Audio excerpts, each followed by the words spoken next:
Cerita penyanyi Andin Aisyah bertemu seorang ibu yang butuh pengobatan anaknya.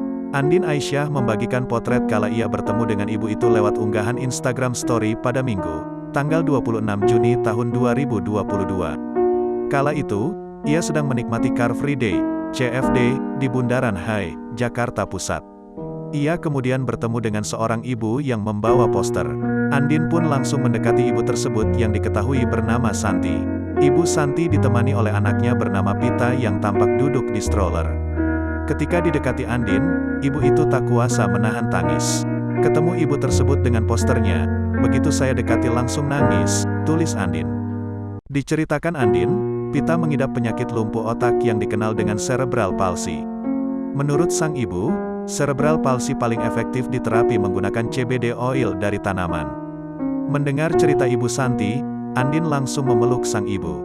Tangis Santi langsung pecah di pelukan Andin Aisyah.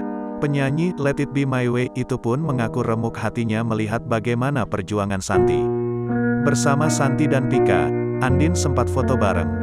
Ia juga mengungkapkan rasa empatinya kepada ibu yang memperjuangkan kesembuhan anaknya itu.